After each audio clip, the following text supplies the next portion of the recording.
Good evening, everyone. This meeting is being held in accordance with the Open Public Meetings Act. An adequate notice of this meeting has been provided as required by law.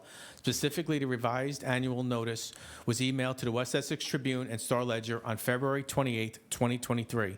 The agenda and resolutions for the meeting are available on www.livingstonnj.org. Certain portions of the meeting may be closed to the public for the purpose of personnel and/or other matters as outlined in the Sunshine Law. Decisions made and/or discussed in closed session will be made known to the public at a later time. Notice to the members of the governing body and township staff. And the use of electronic devices during the meeting shall be used solely for the purpose of township business, and any communications are subject to the Open Public Records Act. To the extent possible, this evening's Township of Livingston meeting will be live streamed via Facebook at www.facebook.com/LivingstonTownshipNJ. Questions or comments will also be accepted by emailing livcomments@livingstonNJ.org by 4 p.m. on the day of the meeting. Each speaker should follow the rules of order in Livingston Code Section 2-15. Madam Clerk, roll call, please. Council members Meinhardt. Here. Klein. Here. Begoli. Here. Deputy Mayor Anthony. Here. Mayor Vieira. Here. And please join me in a moment of silence and the Pledge of Allegiance, but let's keep in our thoughts and prayers all of those in our community who are facing difficult challenges. So.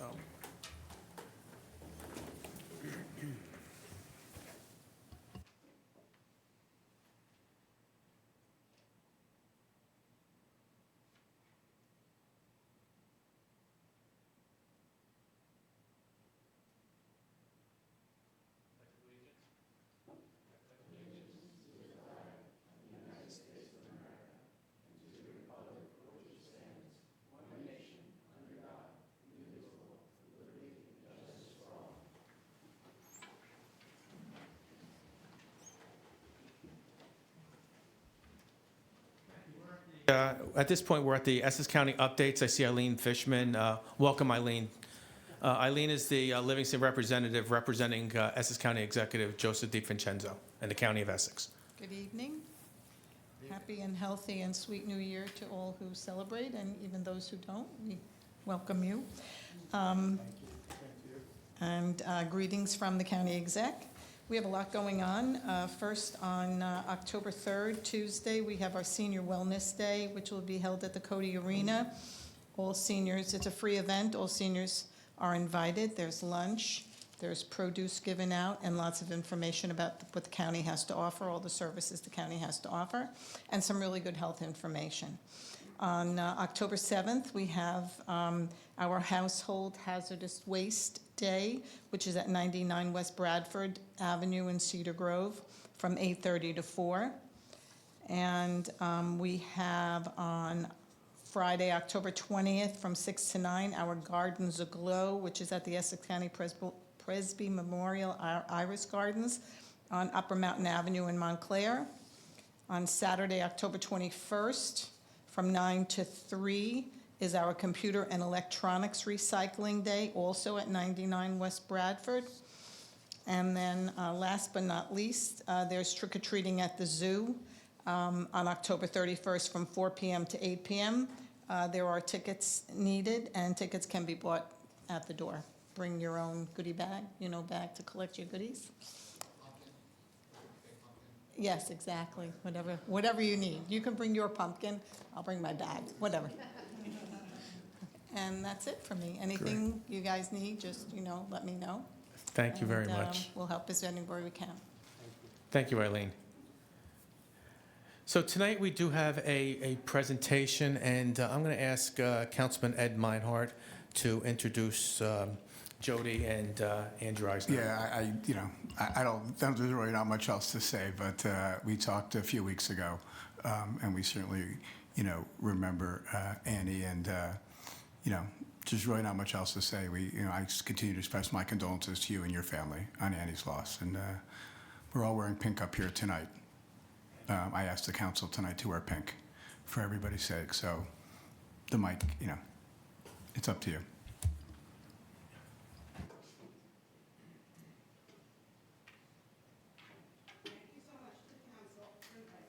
Here this evening. In a time where there's often so much focus on what divides our town, we wanted to come here tonight and remind everyone that there is no force greater than Livingston when we unite on a singular goal. Anyone who was in town in 2012 knows this, when everyone banded together to hold the first community-wide Cycle for Survival event in Livingston. It was a true community effort, with the bikes being borrowed from local gyms in the area, volunteers unloading them and setting up the community center, and with instructors from the local gyms leading each session. A huge buffet of food and snacks were donated from restaurants around town, and there were activities for little kids and a teen ride to get our youth involved. And aside from the heat coming from hundreds of people spinning, all you could feel in that building was love and commitment to an incredible cause, the fight against rare cancers. It took a lot of people and a lot of planning to get to that day, where neighbors met neighbors and everyone pitched in, and that's where our family's involvement with Cycle for Survival began. In the winter of 2012, our daughter Annie was 9 years old. I brought her with me to help pack the goodie bags that were filled with items that people in town had helped the committee procure. Dressed in her leotard and tights for dance class later that day, with Annie's friendly nature, she started talking to the woman sitting next to her on the floor. That lady asked her where she danced, and Annie replied, "Oh, I go to Michelle's dance studio." And the woman stated, "Oh, that's where my daughter danced." And the two of them started chatting and became fast friends. Turns out that woman was Livingston resident Sandy Goodman, and her daughter, Jen Goodman Lynn, was the founder of Cycle for Survival, and she had recently passed away after her battle with cancer. Annie was so inspired and motivated by Jen's story and by the community cycle events that she wanted to do her part to raise money for this important cause.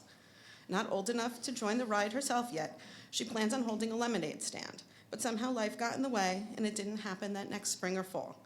Suddenly, it was January, and she reminded me that she absolutely needed to have her lemonade stand in the upcoming weeks.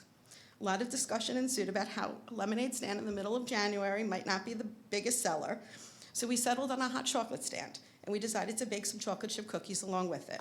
They weren't just ordinary cookies. They were Annie's favorites, a triple chocolate chip cookie recipe that she and I had recently discovered and tweaked into the perfect cookie recipe. We stood on the driveway and sold out quickly, and we're so proud as she raised over $500 that year. The next year, we started letting people know that we were planning it again, and people started calling to reserve the cookies. And we quickly realized that we didn't have to stand in the cold and sell the cocoa either. The cookies were really all that anybody wanted. And thus began Annie's famous annual cookie sale. And in the coming years, she raised over $10,000 for Cycle for Survival, one cookie at a time. In January 2020, as we were preparing for what we refer to as cookie season, the unthinkable happened. Annie was diagnosed with acute myeloid leukemia. Now, rather than just fundraising for Memorial Sloan Kettering Cancer Center, she became a patient there as well. Once again, our community stepped up, and with friends in town taking over the cookie baking and our Livingston neighbors supporting the sale, over $10,000 was raised at that time, and we were blown away by this incredible support. This past August 25th, we lost our beautiful Annie after a brave and hard 3.5-year battle due to complications from her treatments. She received exemplary care at Memorial Sloan Kettering, both as a patient and as a person, and we are grateful for all that they did for her. Our family is committed to continuing Annie's mission to support this amazing institution and the groundbreaking research that they are doing to end cancer forever. The other thing that we are committed to is supporting Annie's true belief that one day is not enough to celebrate your birthday, that you need an entire month. And since she was little, her birthday was not just celebrated on October 8th, but for the entire month, known to everyone who knew Annie as Annie-tober. So this year, with the incredible and generous help of our local businesses and restaurants, we are turning the month of October in Livingston into Annie-tober for everyone. On Thursday, you will find a calendar in the Tribune and in the upcoming days on L-Town Lowdown with a full listing of the dates that many, many businesses and restaurants will be donating a percentage of their proceeds to Cycle for Survival in Annie's memory. There are other events too, and to just highlight a few, you'll see people in town decked out in pink Team Annie shirts from Likeware. Many restaurants in town will be offering the Annie Salad this month, a tribute to Annie's favorite custom lunch order. As it would have been Annie's 21st birthday on October 8th, you will find special Annie-tober cocktails available at Calabria Pizzetta and the Landmark. Sweet Needs will be selling a special pink cupcake, and a special pink tea drink will be available all month long at the Twisted Tulip. You will also find opportunities to get swabbed to join the bone marrow registry to help other people facing blood cancers. And of course, Annie's special cookies will be available for purchase at different times during the month. The incredible generosity and kindness of our local businesses has been overwhelming in the best possible way. Many of them are businesses that our family have long been patrons of, but some of them are places that we have never been to before. They heard of our plans and they reached out to us to help us continue Annie's mission. So together, we as a town, as a community, have the opportunity to unite and do something really, really important in the next few weeks. Look at the calendar and then go shopping, go out to eat. Support the owners of these businesses, for they are wonderful neighbors. I hope that you are never in the position that we are, but should you be, know that this town has been unbelievable in its support of us. And while you are supporting these local businesses, you will be joining in the fight against rare cancers, which we have learned are not very rare at all.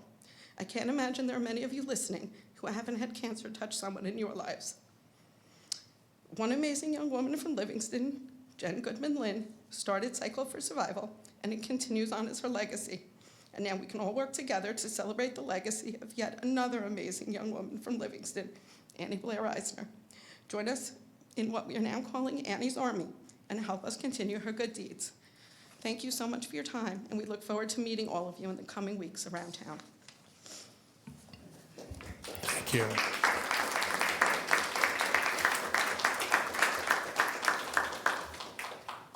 Thank you, everyone.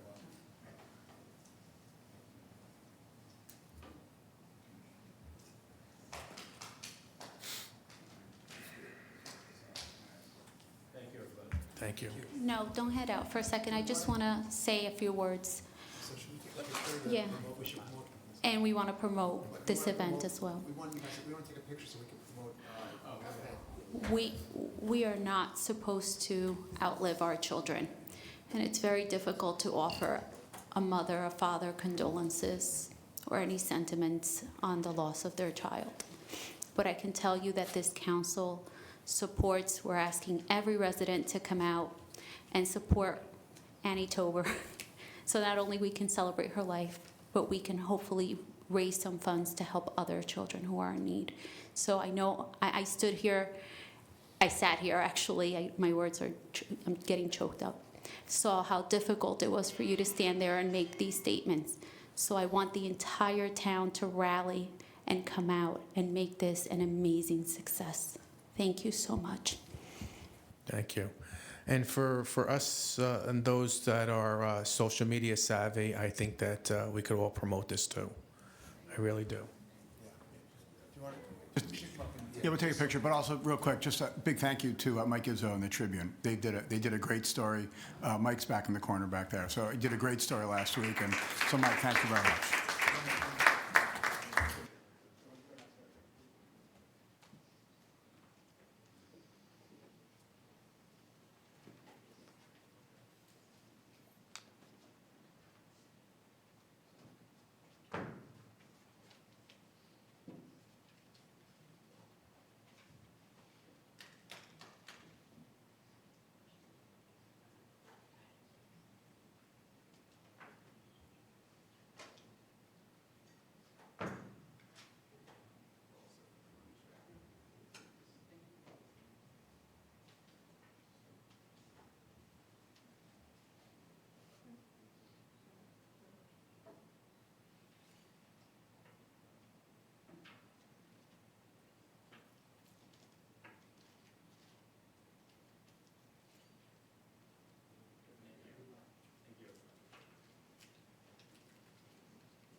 Okay. This is the approval of the minutes pending any corrections. We have the regular and conference meeting minutes of September 7th, 2023, and we have the closed session minutes of September 7th, 2023. May I have a motion to approve the minutes pending corrections? So moved. It's been moved. May I have a second? Second. All in favor? Aye. Opposed? None. Prior to having public comments on agenda items only, Councilman Meinhardt had asked that I give him a couple minutes. Thank you very much, Mayor. I'd like to reply to a few keyboard warrior comments that have appeared on social media recently. First, to the two warriors who have tried to defame and question my character. You both have my cell and email address. Why not call me directly to discuss and have a conversation? As you all know, I will never respond on social media, but I always will pick up the phone. And I appreciate when people reach out for any reason to have a good, intelligent conversation. To that end, we have had productive conversations in the past.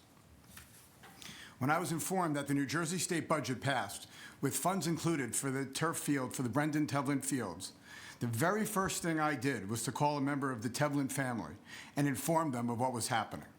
I told them that the name on the top of the field would never change. Additionally, the turf company will donate the letters B and T in the middle of one of the fields in memory of Brendan. His name and memory will never, ever be forgotten or replaced in this town. And to clarify, another inaccurate claim relates to my current employment. To be clear, my employment at Jarmel Keisel started on May 8, 2023, and conversations related to my employment were all contemporaneous to my hire date.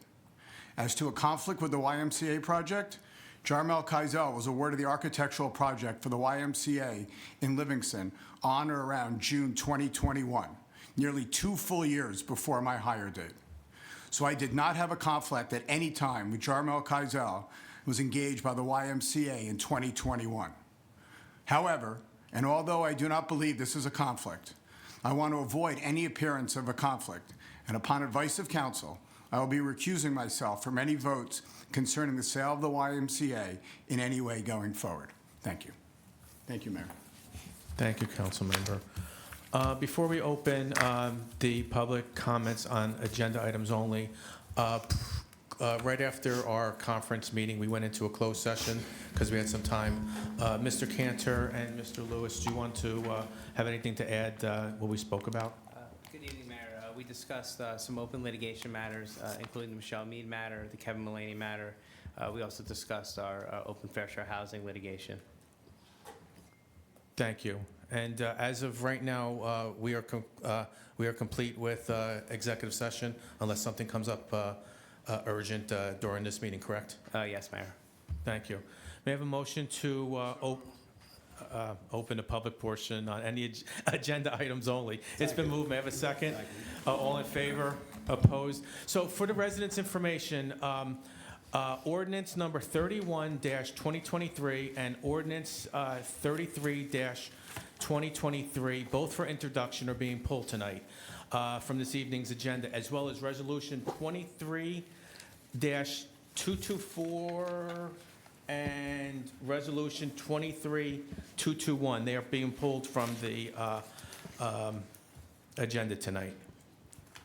At this time, the meeting is now open on agenda items only. There is a 4-minute time limit per person. When you come up to the microphone, if we could please have your name for the record. Seeing none. Carolyn, did we receive any for agenda items only? You are also, I saw there's a couple long ones, so you do have a 4-minute time frame also. Okay, thank you, Mayor. This is from Justin Alpert, 56 Amherst Place. He is inquiring with respect to the Brightview ordinances. Now 31-2023 is pulled, but 32-2023 is still on the agenda.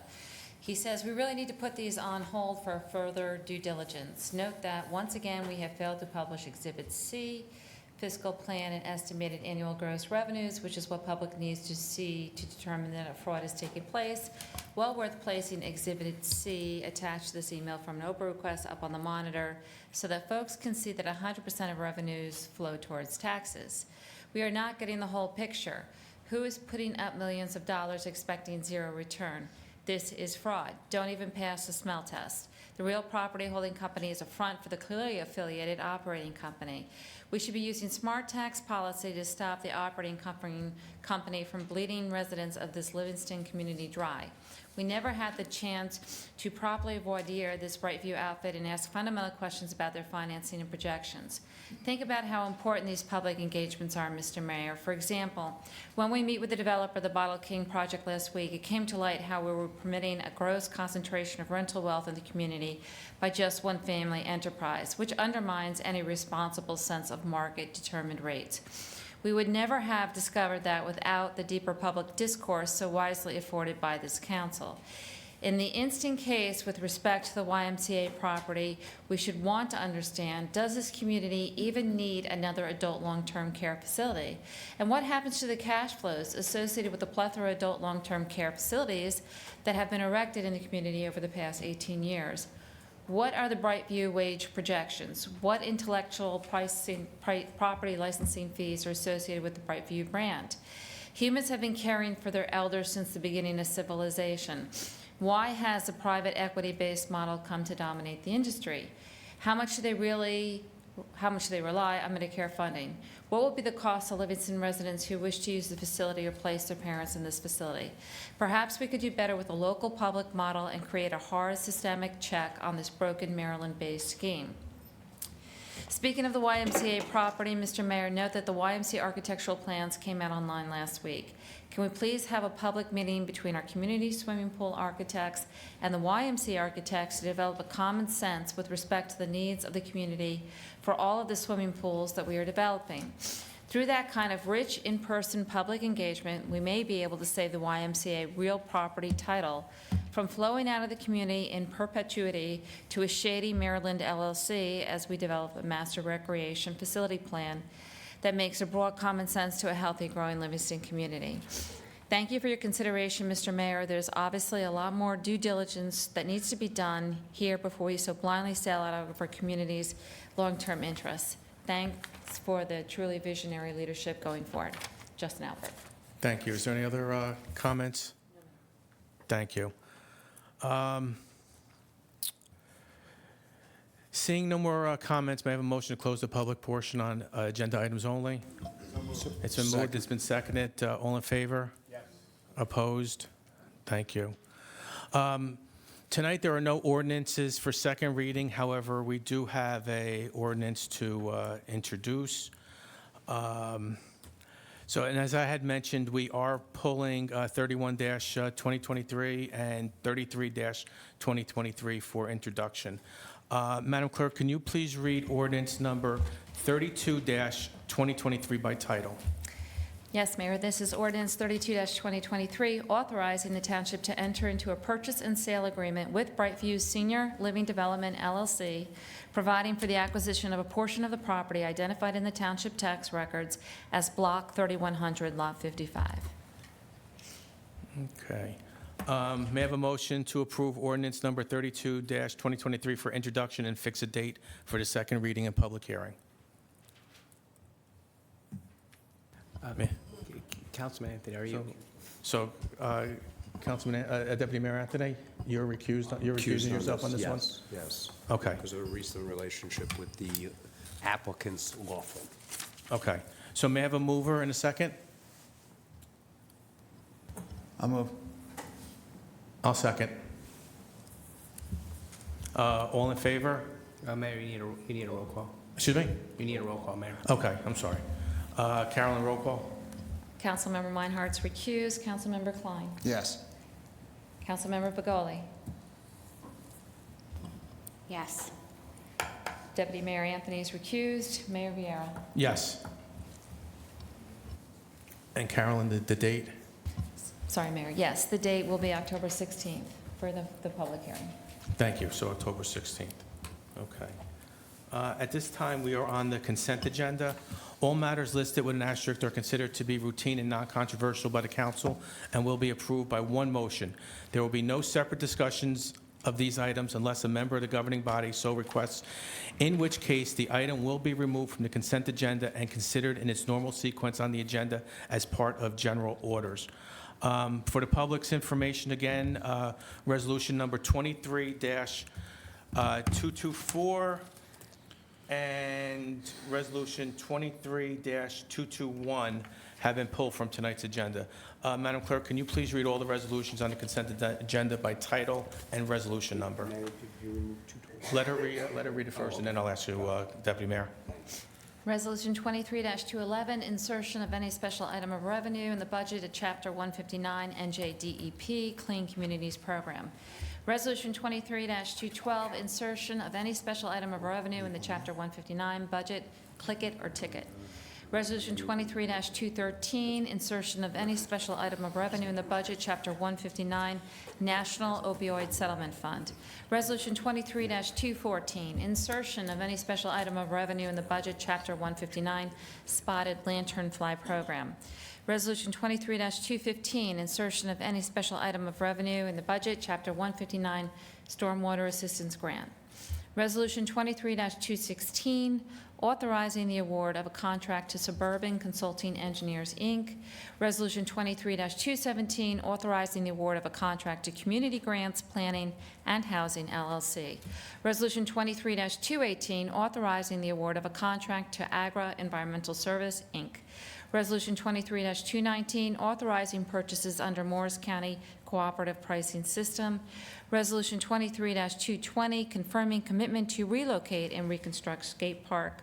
Resolution 23-222, establishing fees for the use of township-owned electrical vehicle charging stations on township properties. Resolution 23-223, authorizing an emergency contract with Flemington Department Store. Thank you, Carolyn. Do any members of the council wish to have any items removed from the consent agenda for separate discussion and voting? That's you. Yes, the resolution 220, 23-220. Okay, thank you. I'm just going to recuse myself. So may I have a motion to approve the resolutions remaining on the consent agenda? I need a mover. I can move that. May I have a second? I have a second. Yeah. Madam Clerk, roll call on all the remaining resolutions? Councilmember Meinhardt? Yes. Klein? Yes. Begoli? Yes. Deputy Mayor Anthony? Yes. Mayor Viera? Yes. So we also now will do 23-220. May I have a mover? May I have a mover? Moved. May I have a second? May I have a second? Discussion, please. You want to just mention why you are recusing yourself? Yes, I'm just going to recuse myself for the same reason as before. Okay, thank you. Madam Clerk, roll call, please, for 23-220. Councilmember Meinhardt is recused. Councilmember Klein? Yes. Councilwoman Begoli? Yes. Deputy Mayor Anthony is recused. Mayor Viera? Yes. Thank you. Thank you. So at this time, we are at the public portion on any subject with a 3-minute time limit. So may I have a motion to open the public portion on any subject? So moved. It's been moved and been seconded. All in favor? Opposed? So the meeting is now opened on any subject with a 3-minute time limit. So if you come up to the microphone, if we could just please have your name for the record.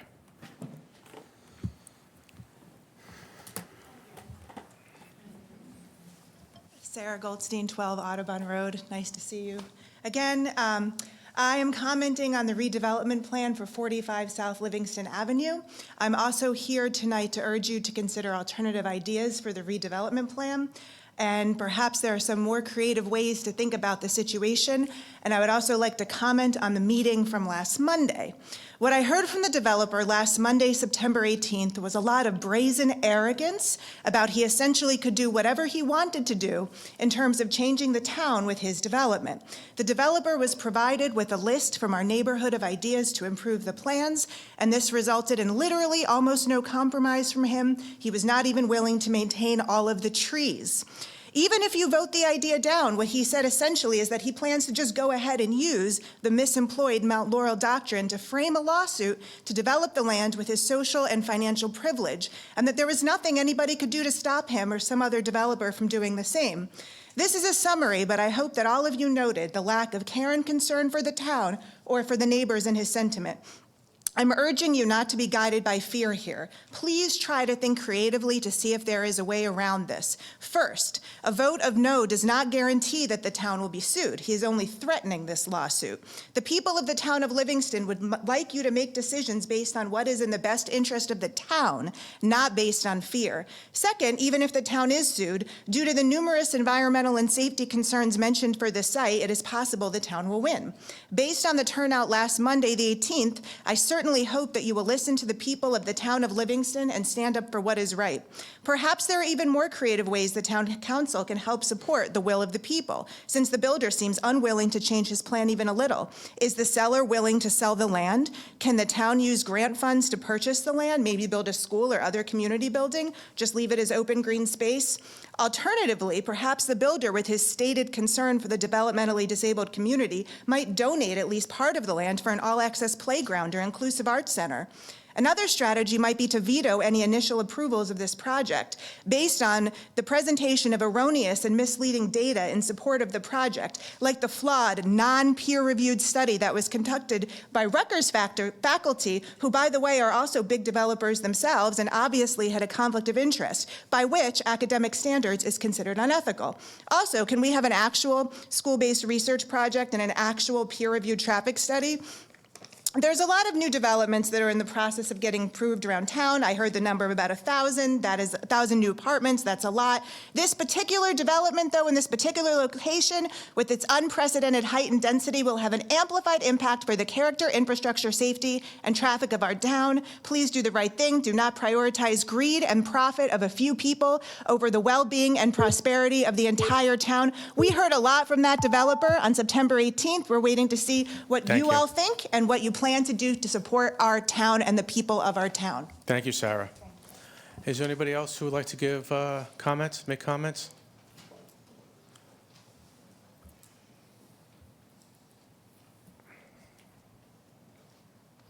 Hi, Karen Garland, 293 Eisenhower Parkway. Hi, Karen. How are Hi. you? All right, how are you? Just wanted to check in. It's been a while just to find out where we stand with the study of retail cannabis in town.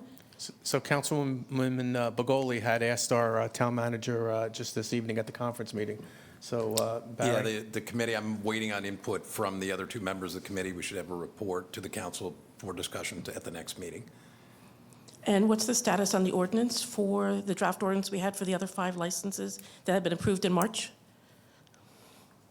Barry? That we didn't know whether we were going to combine it. Are we When you gonna said the other classes, you mean? Right, yeah, that's Right, why I was going to yeah. ask if Okay. it made sense at You this threw me point to with the combine 5 it. licenses. Yeah. Mm-hmm. The other non-retail. Yeah, that needs to be finalized, and we'll get that. We had recommendations. I think the council gave feedback, and now it's a question of drafting the ordinance. Okay, so then we're expecting some kind of report next month? Okay, Yes. According to Barry. okay, we'll hold you to it, Barry. Thanks, Karen. Thanks. Is there any other comments? Carolyn, have you received any comments? Yes, Mayor, I have. Carolyn, you will be also adhering to the 3-minute time limit?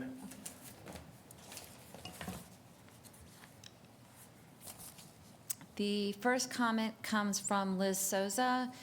She writes, "Dear Town Council, my name is Madeline Liz Souza. I live at 28 Hazel Avenue. I am within short walking distance to the old Bottle King location where you're considering building a new apartment building. I beg you not to do so. One, that location is already a disaster in terms of traffic. Getting out of the parking lot at Dunkin' or Fortune Cleaners is already difficult. Plus, add in our entitled drivers who often disregard the rules and insist on turning the other way when there is no space to do so. Please do not add to this. The intersection at Livingston and Mount Pleasant is terrible. It's already a danger to our pedestrians and bike riding youth without adding in so many more nearby residents. I have a child at Heritage and another at the high school. The kids report that the hallways are jam-packed. The buildings don't seem built for even more kids. I've also heard from friends that some of the elementary schools are holding classes in trailers. That feels unacceptable. Thank you for listening. The next one is from Stephen Saffron, 31 Sherbrooke Parkway. He writes, "Distinguished council members, what does the town council believe about the proposed development at the former Bottle King site? What does each representative actually believe? As our representatives who are supposed to represent us, we have the right to know what they believe. At Monday's September 18th meeting, the message that was conveyed to the town is that the town council has two choices regarding the project: approve it or deny it, and then get sued by a developer who will bring in 600 units instead of 200 plus. We were told that the courts do not care about a town's plan. Zoning laws, infrastructure, environmental concerns, traffic concerns, sewage concerns. The town council is apparently powerless against any developer who waives that fair housing lawsuit threat. Another message conveyed to the town at the meeting was that the developer does not care. Those who live directly adjacent to the property should have known when they purchased their properties 15 or more years ago that this could happen. In other words, the developer does not care about those who live near the site. Since this project will have impact far beyond just Arden Road and Sherbrooke Parkway, his attitude begs the question: does he care about Livingston at all? The developer wants to build only rental apartments at the site. Apparently, the town council is powerless against that too. The town has the power to decide if we want a movie theater, a supermarket, a restaurant, or anything else at any location. But if we are sued by a developer, all decision-making power is lost. Population density, environmental concerns, traffic concerns, infrastructure, none of these matter. The town council members are our representatives. They claim that approving this development is the best of all evils. It seems like an easy way to avoid taking a stance. We have no choice but to approve. I would like each representative to state clearly their opinion of the plan. Do they think it is a good idea for the town? If so, why? If they think the concerns raised here at the meeting in the petition with over 2,000 signatures and counting and in the Tribune are valid, then fight like hell to resist. If they think the concerns are flawed, then please address our concerns. Explain how we are missing points, ideas. The only answer we receive is affordable housing. And in caps, we are not against affordable housing, end caps. In fact, we're in favor of affordable housing. We are against overdevelopment and high density in an already crowded and busy intersection. Interestingly, though, the developer does not want affordable housing at this site. He will put it elsewhere. How can the goals of affordable housing, economic integration, and access to equal opportunity be achieved if affordable housing is not exposed to the same opportunities as the regular units? There are a lot of passions regarding this development. The reason is simple. This is our home. Those in Arden and Sherbrooke Parkway bought into a town and neighborhood. Those who live in the neighborhood but beyond these streets feel the same infringement. We are fighting for our homes. Those who live in town but beyond our neighborhood. Should I stop or you want me to keep going? Just go ahead. Our neighborhood are also passionately concerned, and our concerns go beyond the Bottle King site. What is to stop a developer from buying Windsor Plaza and turning that into a huge complex? Or the strip mall across the street, or King's? What is to stop South Livingston Avenue from turning into a traffic nightmare, with all the side streets behind it becoming speedy cut-through alternatives? Our town is a place of children on bicycles, people walking dogs, elderly couples out for strolls. Affordable housing means offering those suburban dreams to everyone, not streamlining these dreams in the name of maximum profits and creating affordable housing elsewhere. Town council representatives, how do you feel about all this? For one moment, stop answering affordable housing and hiding behind the fear of a lawsuit. Please simply just answer. How do you feel as Livingston residents about this project? Do you feel that you know more than we do and we are wrong? If so, please enlighten us. If you feel that we are right, then fight for us. Fight for the town. Thank you. Thank you, Carolyn. Is there any other ones? Plenty. A sip of water? This is from Rachel Kornbla. I hope I said that right. Dear Town Council members, I'm writing to you about the plans for the development at 45 South Livingston Avenue. The comment by Mr. Schwartz at the meeting about B&E's plan that residents should have known this property could have been developed into a mid-rise apartment complex is factually incorrect. It was also quite insulting. What we did know is that this was retail space. For his company to build so many apartments, the zoning was changed, which no one no one who bought on Sherbrooke Parkway would have seen coming, especially for my neighbors that abut this property. This misstatement should have been called out by one, if not more, of our council members. While we can all be in agreement that this property needs redevelopment, the disagreement is that over 240 apartments on less than 7 acres is ridiculous. You are opening a can of worms that you will not be able to close. 20 years ago, our neighborhood requested speed bumps and we were denied that. You only have to look to Oak Terrace and Marmon Terrace in West Orange, which is off Eagle Rock Avenue and Pleasant Valley Way. That has both quiet speed bumps and signs on both corners of Eagle Rock Avenue and Pleasant Valley Way restricting turning at certain times of the day. These two streets are very similar to both Arden Road and Sherbrooke Parkway. This should have been done years ago. We are still waiting. Thank you for your time. The next one is from Craig McCaw. Good evening, Livingston Town Council. My name is Craig McCaw, and I'm a proud resident of 26 Sherbrooke Parkway. My questions and comments concern the proposed project at 45 South Livingston Avenue for redevelopment. I'm concerned about the preservation of the tree line gracing the eastern edge of the property, as outlined in the proposal presented last week by the developers. This seemingly modest tree line holds immense significance for our neighborhood. In a town where green spaces are increasingly rare, we have a unique opportunity to safeguard this natural sanctuary. Trees, as you know, serve as guardians of our environment, enhancing property values, improving air quality, muffling the cacophony of urban life, and providing respite to local wildlife. As autumn descends, the leaves of these trees fall down, unveiling a crystal clear view of the shopping center behind our homes. Yet with the arrival of spring, a magical transformation occurs. The verdant canopy once again veils the shopping center, granting us what I affectionately call the wall of green. It is this seasonal cycle that softens the proximity of our residences to a commercial zone. During winter, we seldom venture into our backyards, but in the summer months, these trees offer us a semblance of privacy and the myriad benefits I've mentioned. I understand the promises by the developers to try and save as many trees as possible, but regrettably, the plan presented last week seems to allocate insufficient space between the paved parking lot and the eastern property line, jeopardizing the very existence of these trees. Their roots may be compromised during construction, as well as lack of room to flourish. I implore the Town Council to champion the cause of preserving our cherished tree line and, if feasible, consider enhancing or extending it. This would alleviate some of the impact of the impending development in our backyards, particularly during the summers. The noise stemming from the parking garage entrance directly behind our homes will be a constant presence, with hundreds of cars traversing in the area daily. The presence of these trees could serve as a buffer against this clamor, offering a respite to our tranquil neighborhood. Additionally, I humbly request the existing setbacks for the property remain unchanged to 25 feet, rather than reducing them to 10 feet along the eastern property line. While I understand that the proposed building will be situated farther away, it is vital to ensure that this buffer zone remains intact. We must safeguard against the possibility of future developers encroaching upon this vital space. The preservation of the tree line and the larger arboreal expanse in the northeast section of the South Livingston property under consideration will not only benefit the residents along Sherbrooke Parkway, but also extend its advantages to the developers and future inhabitants of the 240 proposed apartments.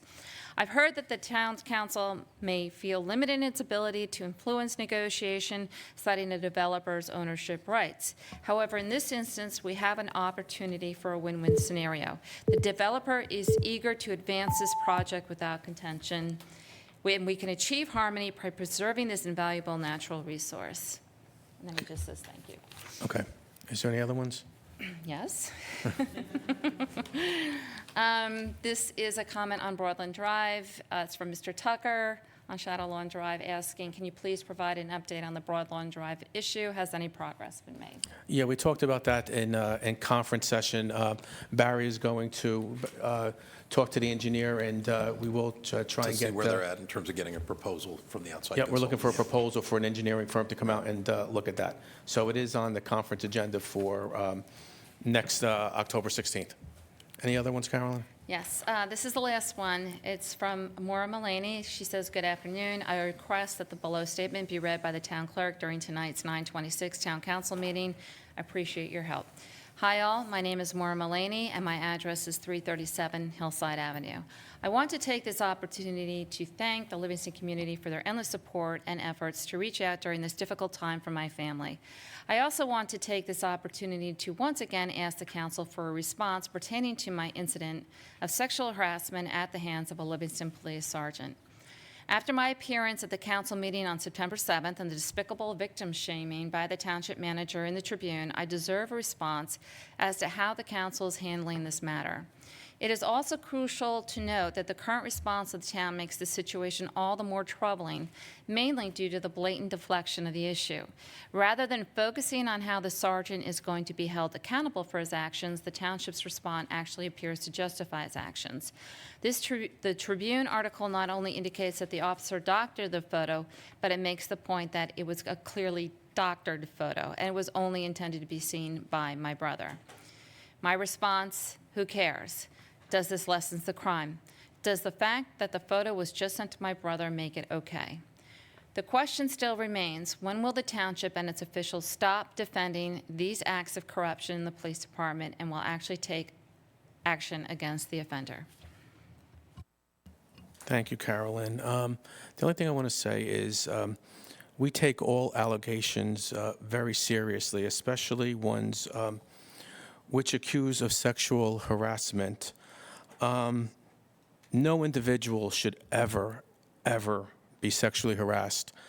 Unfortunately, we can't comment on much of this because of ongoing investigations, ongoing litigation, and the threats of future suits and litigations, as well as based on our attorney's comments. So we do hear what Maura is saying. We are investigating it. We just can't comment on a lot of it. Thank you. I do want to add, I have a statement I'd like to add. Thank you. It makes it very difficult to sit here as the only woman on the council hearing the statements that have been said and remaining quiet. I will offer this. I don't know, I've thought, there's going to be comments on either side about my own statements, but I will tell you how I always tell the township how I feel. So I want to express my heartfelt thoughts regarding the statement issued by the town manager in the Tribune. It's important for me to clarify that this statement did not represent my perspective and, in my view, lacked compassion in the situation that is warranted. While our legal counsel advises against commenting on ongoing litigation, I feel compelled to emphasize that these statements conveyed in the Tribune do not align with mine. I wholeheartedly disagree with any form of sexualization or harassment directed towards any resident by any township employee. Such behavior is unequivocally unacceptable. Please understand that in our form of government, it is not the responsibility, nor can we, as a council, endorse, hire, or fire township employees. This includes promotions of any available positions. My commitment to ensuring a safe, respectful environment for all residents and within our township departments remains unwavering.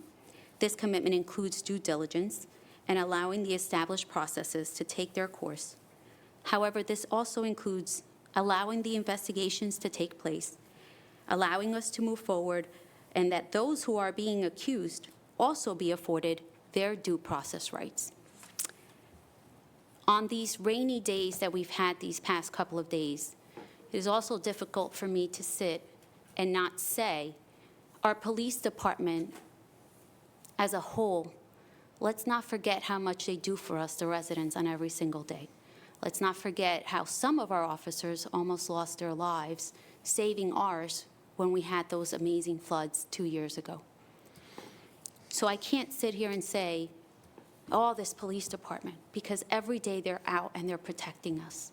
So I would like to say that while I find this absolutely unacceptable, I am awaiting the investigations and the reports and allowing our system to function so that we can then make informed decisions without coming to conclusions at this moment. Thank you.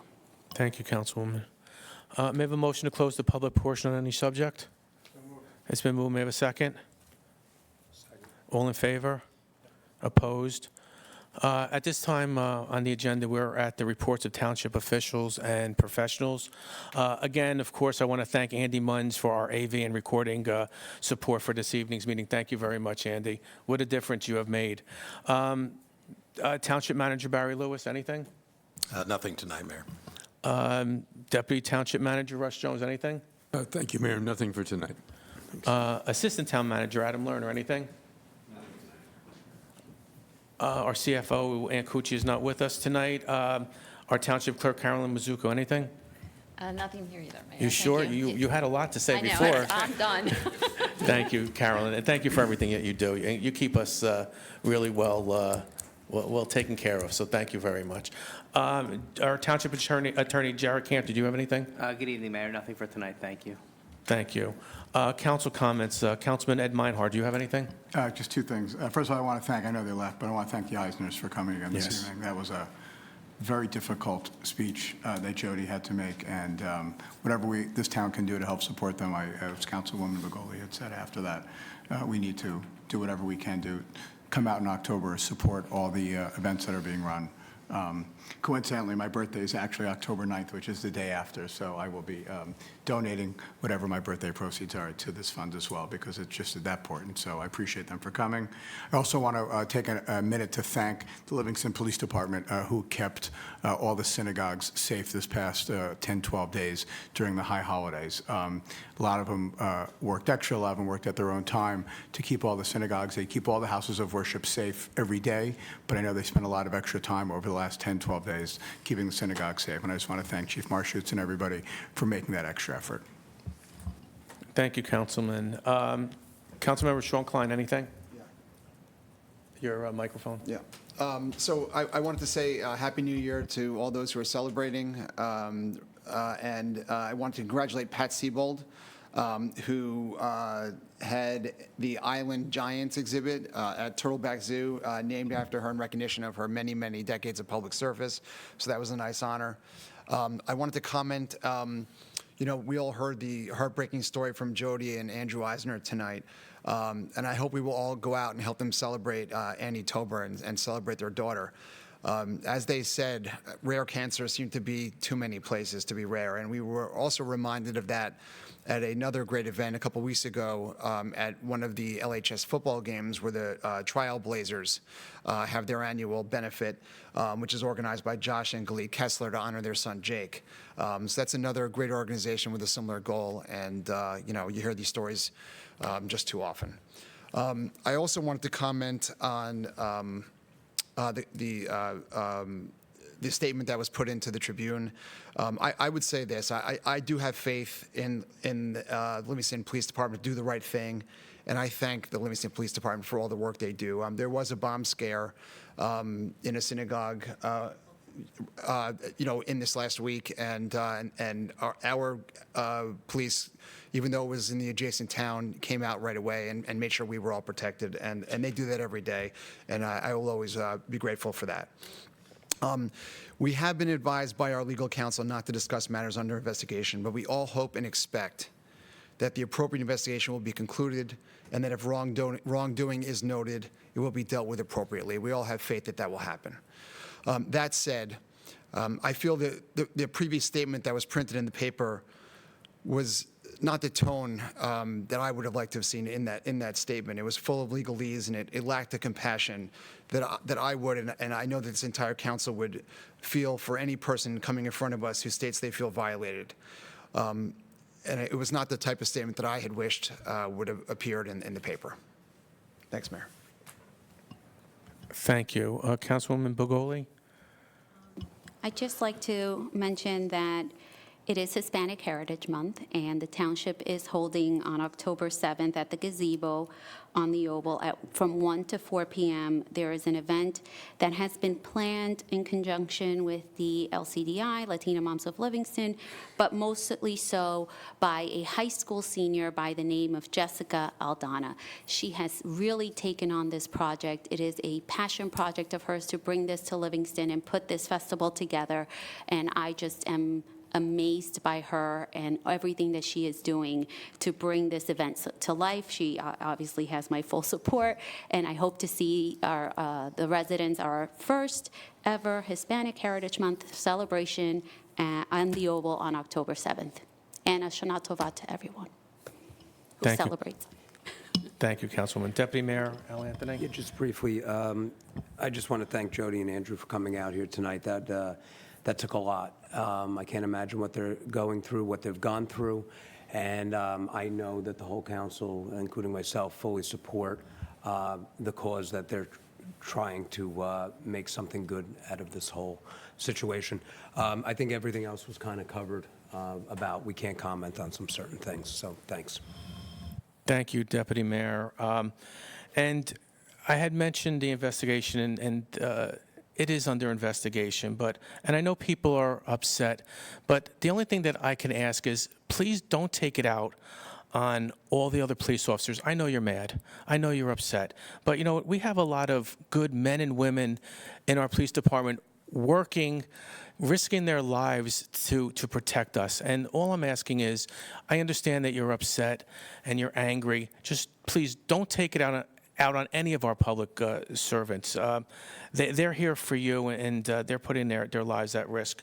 Of course, today was really a tearjerker for me with Annie Tober, and as all my colleagues have mentioned, we're going to support this as much as we can. I know last week I just lost a very good friend from Orange to cancer. I think Nicole was probably a year or two younger than me, and it hits home. So I think that the entire community should come out and support Annie Tober. And I'm sure, as Councilman Meinhardt mentioned, some of those people who are savvy on social media, maybe they'll do good this time and announce that. This past Saturday's Youth Appreciation Day was postponed because of the rain. It's now rescheduled for Saturday, October 14th, 2023. Visit the town website for updates. The next electronic recycling and paper shredding, I got paper shredding in there, Russ, this time, will be held on October 14th, 2023. I believe that's a Saturday, Russ? Yes. At the Livingston Community Center from 9 a.m. to 2 p.m. Mayor, we also will be doing fluorescent tubes. Oh, so you want me to and add that now, rechargeable too? Batteries. Yep. Fluorescent tubes and batteries, correct? Rechargeable batteries. Rechargeable batteries, great. Again, October 14th. Last thing I want to mention is the Livingston Arts Council will be holding an auction for all the original pieces that you've seen all summer long on the benches around town. The art auction will be Friday, September 29th at the Livingston Community Center at 7 p.m. Is there anybody else who has any comments before we go? So we are not going into closed session. We are done with closed session. We are done with our conference meeting. So may I have a motion to adjourn? So moved. Second. All in favor? Yes. Thank you very much.